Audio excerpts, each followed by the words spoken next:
Hello दोस्तों, स्वागत है आपका हमारे यूट्यूब चैनल कॉमिक फैन पर। चलिए दोस्तों, शुरू करते हैं वंडरमैन परमाणु और जिंदा मुर्दा एंथोनी की ये धमाकेदार 2 in 1 विशेषांक महामुर्दा। चलिए शुरू करते हैं। और दोस्तों, जिन्होंने अभी तक हमारे चैनल को सब्सक्राइब नहीं किया है, चैनल को सब्सक्राइब जरूर कीजिएगा ताकि आने वाले कॉमिक्स की अपडेट आपको समय से मिल सके। चलिए शुरू करते हैं ये विशेषांक महामुर्दा।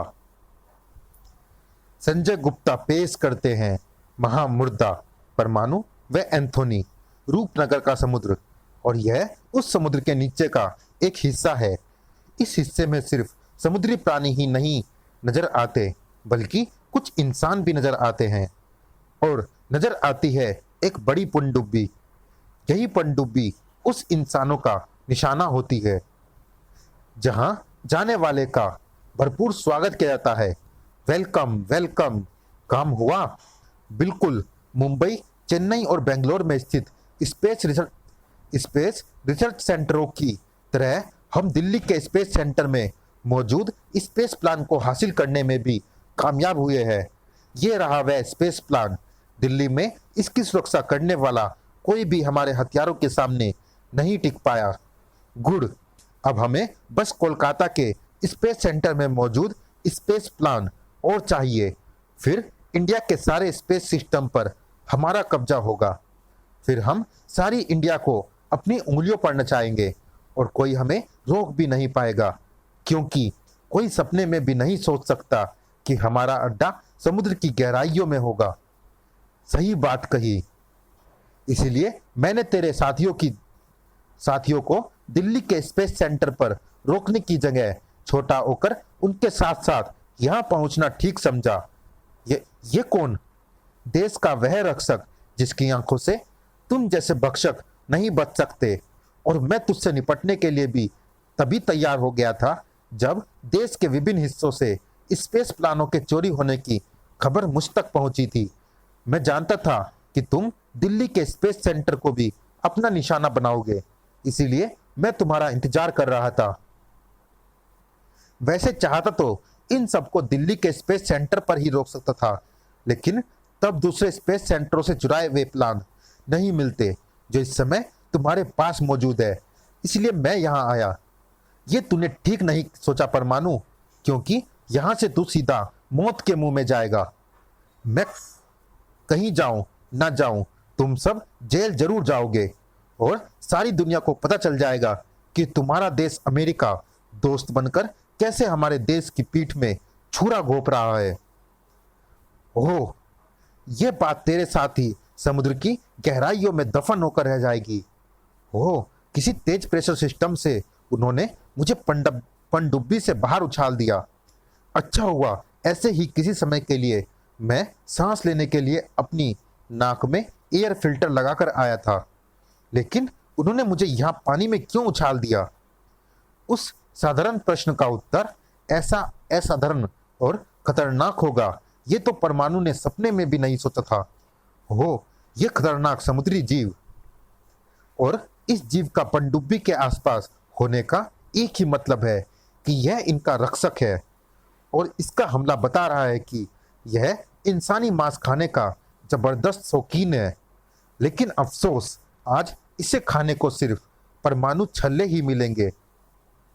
लेकिन वे परमाणु छल्ले निशाने तक पहुंच नहीं पाए।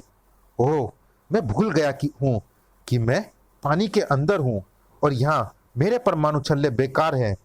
परमाणु रस्सियों में भी उस तक जल्दी से जल्दी पहुंच पाने की गति नहीं, जबकि वह मुझ पर गोली की तेजी से हमला कर रहा है।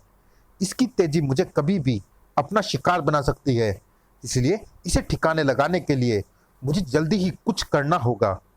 1 मिनट, मैं बेकार ही उस पर निशाना साध कर परमाणु रस्सियां फेंक रहा हूं। मैं यहाँ परमाणु रस्सियों का ढेर क्यों नहीं फैला देता? बाकी सब अपने आप हो जाएगा। और अब जब पानी में चारों तरफ परमाणु रस्सियां ही रस्सियां तैर रही थी, तो वह भयानक समुद्री जीव उनसे बचकर कहाँ जाता? और जब एक बार फंसा तो फंसता ही चला गया।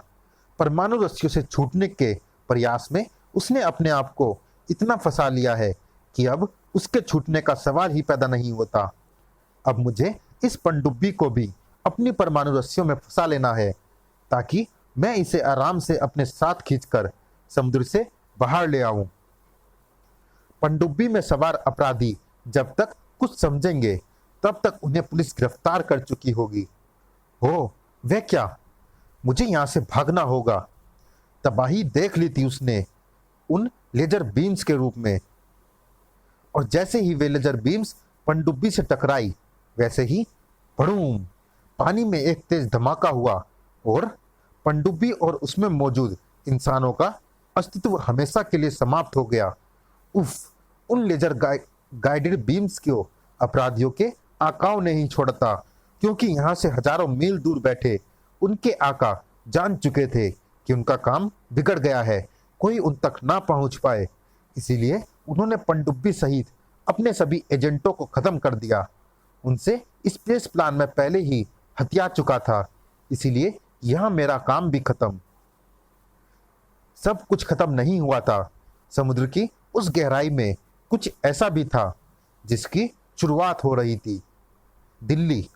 नमस्कार, आदर्श नगर पुलिस स्टेशन से मैं इंस्पेक्टर विनय बोल रहा हूं। कहिए, मैं आपकी किस प्रकार सहायता कर सकता हूं? यहाँ कोई गड़बड़ नजर आ रही है इंस्पेक्टर, आपको तुरंत ही यहाँ पहुंचना चाहिए। कहाँ? कब्रिस्तान में। कब्रिस्तान में? हाँ इंस्पेक्टर साहब, मैं जब अपनी कार से साउथ ब्लॉक के कब्रिस्तान से गुजर रहा था, तो मुझे कुछ लोग रहस्यमयी तरीके से कब्रिस्तान में घूमते दिखाई दिए। मेरे पास आपका हॉटलाइन नंबर था। मैंने आपको फोन मिला दिया। आप पुलिस पार्टी के साथ कब्रिस्तान पहुंच रहे हैं ना इंस्पेक्टर विनय? हाँ, मैं पहुंच रहा हूं। इंस्पेक्टर विनय की अनुपस्थिति में उनकी हॉटलाइन सुनकर उनसे पहले अपराधी तक पहुंचकर और उसे दबोच के वाहवाही लूटने का आइडिया भारी पड़ गया लगता है सर जी। बात तो यही है हवलदार धनुष, लेकिन अब कुछ नहीं हो सकता। कॉल हमने रिसीव की है तो हमें भुगतना ही पड़ेगा। अब हम क्या करेंगे सर जी? इंस्पेक्टर विनय के इस कमरे से बाहर निकल, फिर बताता हूं। वह आ गया तो हमें यहां पाकर कई उल्टे सीधे सवाल दागना शुरू कर देगा। तुम साउथ ब्लॉक के कब्रिस्तान चलने के लिए गाड़ी तैयार करो। मैं रोज नामचे में रवानगी चढ़ाकर आता हूं। ओके सर जी। जैसे ही इंस्पेक्टर धनुष और हवलदार बान थाने से बाहर निकले, वैसे ही अंदर पहुंचा इंस्पेक्टर विनय। ये दोनों कहां चले? रोज नामचे में साउथ ब्लॉक के कब्रिस्तान के बारे में लिखा है, वहीं जा रहे होंगे। कोई कॉल थी? यहां तो कोई कॉल नहीं आई। आपके हॉटलाइन पर आई हो तो पता नहीं, जरूर ऐसा ही हुआ होगा। उन दोनों खुरापातियों ने मेरे पीछे मेरी हॉटलाइन पर कोई कॉल रिसीव की होगी, जिसका श्रेय लेने वे निकल चुके हैं। वह कॉल मेरे लिए थी, इसलिए मेरी यह मॉरल ड्यूटी बनती है कि धनुष बान के पीछे मैं भी पहुंचूं। साउथ ब्लॉक के कब्रिस्तान में। कौन हो तुम? ये क्या कर रहे हो यहाँ? ये तो कब्र खोद रहे हैं सर जी।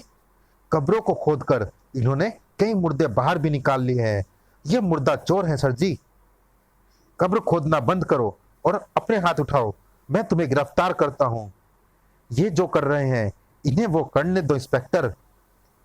तुम्हारे हाथों गिरफ्तार होने के लिए मैं यहां मौजूद हूं। तो तुम कौन हो? ये इनका बॉस लगता है सर जी। सबसे पहले मैं इसी को गिरफ्तार करता हूं। मुझ तक पहुंच पाए तो कर ले मुझे गिरफ्तार। गोलियां तो तेरे पास पहुंचेगी ही। नहीं पहुंचेगी। ओह नो, क्या मुसीबत है ये। तेरी समझ में नहीं आएगी, इसीलिए तू मौत की नींद सो जा। उफ, मुझे लाशों की जरूरत है इंस्पेक्टर। तू मरेगा तो मेरी जरूरत में एक लाश का इजाफा ही होगा। अब मरेगा तू। अब तो सचमुच मरना ही था इंस्पेक्टर धनुष को, और मर भी जाता अगर वहां ना आ पहुंचता। पर मानू, बचाने का धन्यवाद देने की जरूरत नहीं है। मैंने तुम जैसों को बचाने का और इन जैसों को जेल की सलाखों के पीछे पहुंचाने का ठेका ले रखा है। थाने से चलते वक्त मैंने यह नहीं सोचा था कि गड़बड़ इतनी बड़ी होगी। अच्छा हुआ मैं यहाँ इंस्पेक्टर विनय बनकर नहीं, परमाणु बनकर पहुंचा। हो, जानता है मेरे पास किस चीज का ठेका है? तुम जैसों को यमराज के पास पहुंचाने का। ऐसे कई ठेकेदारों की ठेकेदारी परमाणु खत्म कर चुका है, आज तेरी भी खत्म होगी। तुमसे कहा गया था कि ये खुदाई बंद करो तो बंद करो। इस समय ना तो मेरे पास परमाणु से भिड़ने की पर्याप्त शक्ति है और ना मैं उससे भिड़कर उसे इस बात का एहसास दिलाना चाहता हूँ कि मैं फिर से दिल्ली में क्या करने जा रहा हूँ। फिलहाल मेरे लिए यही अच्छा होगा कि मैं यहाँ से चला जाऊं, लेकिन जाते जाते मैं इसका इंतजाम जरूर करके जाऊंगा कि अगर मैं दोबारा दिल्ली में लौट कर आऊं तो परमाणु मेरे रास्ते का रोड़ा ना बन सके। चलिए दोस्तों, इस भाग में इतना ही। ये रोमांचक कॉमिक जारी है अगले भाग में भी। मिलते हैं इसी कॉमिक्स के अगले भाग में। तब तक के लिए धन्यवाद।